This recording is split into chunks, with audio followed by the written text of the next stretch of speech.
When I was a kid, my dad and I used to always show each other the boats that we thought were super cool, and they almost always had the same flavors. They had a raised pilot house, they had a Portuguese bridge, and they had long range. And that's exactly what we're standing on today. I'm Will Noftsinger with Denison Yachting, and today we're going to walk you through a beautiful Marlow 75 command bridge named TURANGALILA.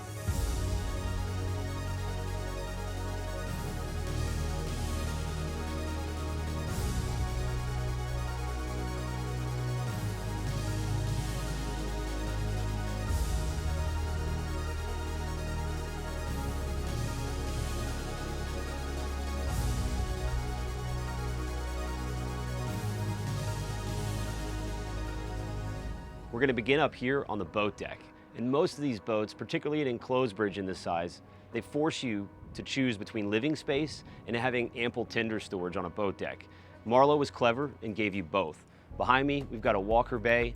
This is a full-size tender. It's got a Bimini. It's got a 75 horsepower Honda on the back.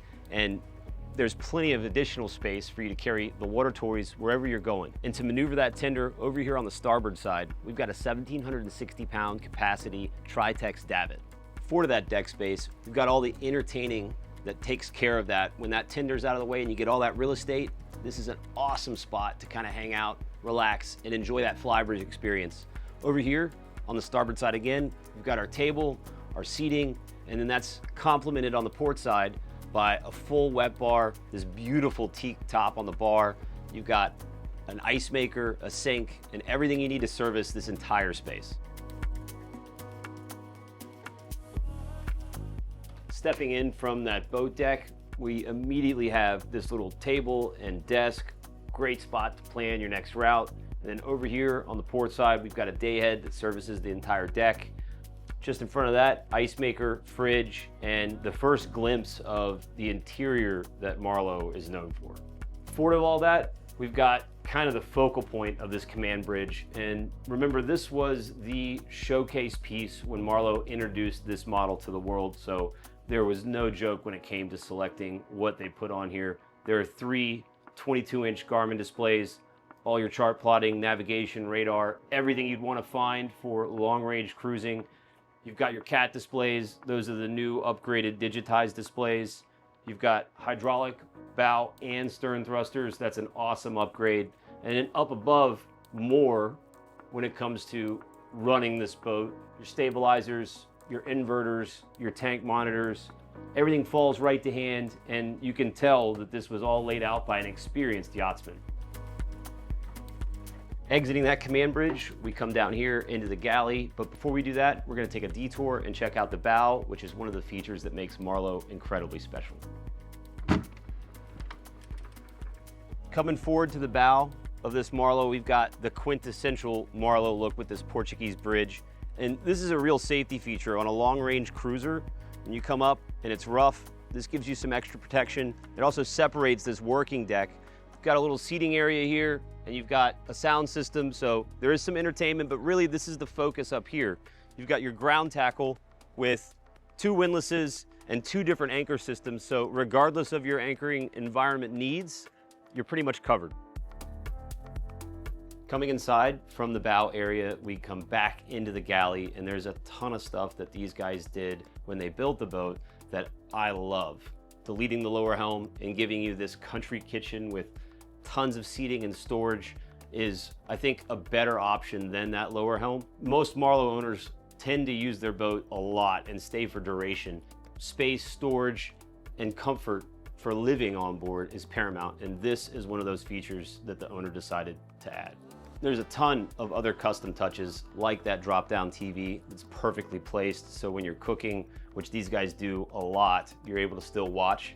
And some of those features aren't necessary, but when you're long-range cruising, some of them are, like the additional drawer refrigeration over there to complement what you have here. And the space, again, full-size oven, full-size cooktop, microwave, and adequate prep space. There's even two dishwashers right here. It's everything you need. When Marlow delivered the 75 series, the whole goal was to provide more space and give you more volume than things like the 78 that it replaced. and I think they absolutely nailed it on this boat. There is more than adequate space, and you still get to add in features like this bar that otherwise wouldn't have been possible. You don't feel like you're on top of each other when you're trying to maneuver around in the spaces, and this is a great example of that. This bar is fully equipped. You've got a convection oven, an ice maker, a full wet bar, and across you've got your coffee maker, a wine chiller, and more refrigeration. I don't think it would have been possible to do that on the 78, so great job, Marlow. As we work aft, you're gonna see what every Marlow has, the beautiful woodwork on display, but what you're also gonna see is what other Marlows don't have. A lot of custom touches like these bar stools, the way these sofas face each other and create an excellent conversation pit. This desk, also a nice touch, all deliberately done by an owner who's built more than one boat, and this Marlow really exemplifies somebody that knew what they were doing. Exiting the salon on this 75-foot Marlow, we come to, I think, my favorite space on board, this aft deck. Got a huge table, big enough for everybody on board to gather around.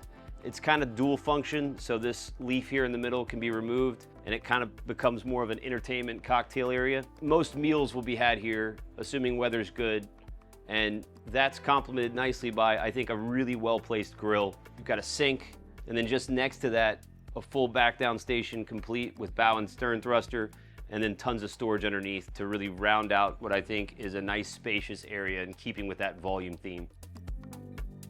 From here, we're gonna take a set of stairs down to, I think, a huge swim platform, which I think is critical on board a boat. This is your access to the water and really the whole point of why you're here. These stanchions can be removed so you can easily get in and out of the water. There's a pull-out ladder here, nice grab rail, so when you're coming out, easy to get back on. You've got shore power cords to port and starboard, and then a huge entrance into your engine room. This is one of two ways to get down there. Gives us easy access to the crew and the engine room. Let's go take a look. We came into this crew space through that aft access door. When you first step down, you have a little utility room, if you will. A water maker in there, access to your rudder posts. Basically all the stuff to keep the boat clean and running is found there. From that utility room, we pass through the crew's head and into the crew area. Over on the port side, we've got the captain's berth. This is a full-size berth. And then just beneath that, a microwave for this space. Just forward of that, we've got secondary access that takes you back up to the aft deck.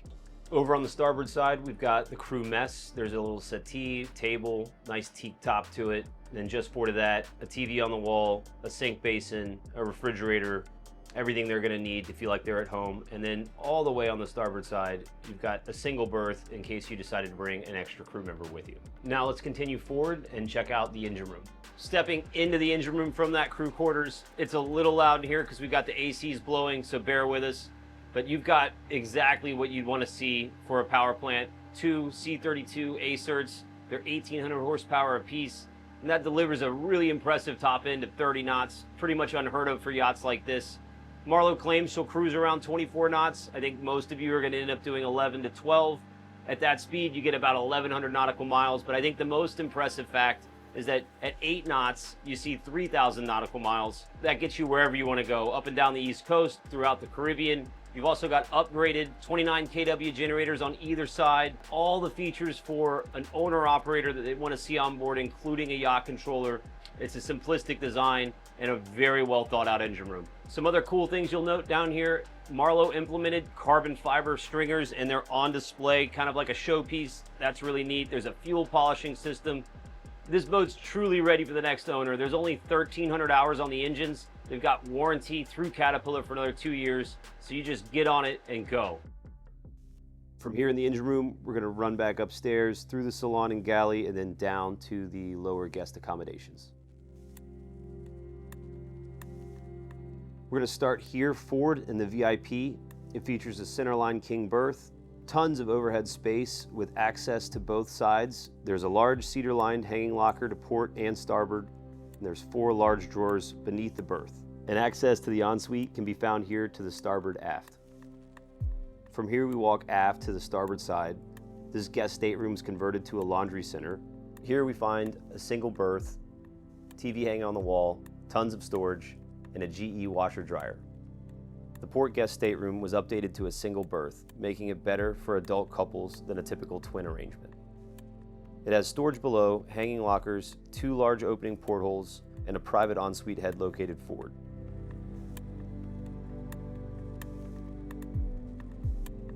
Finally, we head all the way aft and we've got a beautiful master stateroom. This was a really well thought out area. Again, you've got owners who spend a tremendous amount of time on board, so they gave it 4 hanging lockers, a full king-size berth located centerline, which this entire stateroom is in the perfect spot on board for stability. Here on the port side, we've got a small desk, perfect for getting ready, with a TV just above, a small settee, and then port aft, as if we didn't have enough storage, there's a full walk-in closet. Located starboard and aft, we've got the ensuite for the stateroom, and it's a tremendously well thought out area again. So that's Turangalila, and it's exactly the kind of yacht my dad and I would have gone wild about seeing in a magazine when I was growing up as a kid. If you'd like to check her out in person, she's easy to show, located down here in Sunset Harbor in Miami. We'd love to get you on board. You can contact me, Paulo, or my wife Carrie anytime, and we'll set you up. You can also find me on Instagram at Yachtslinger. Thanks for joining us.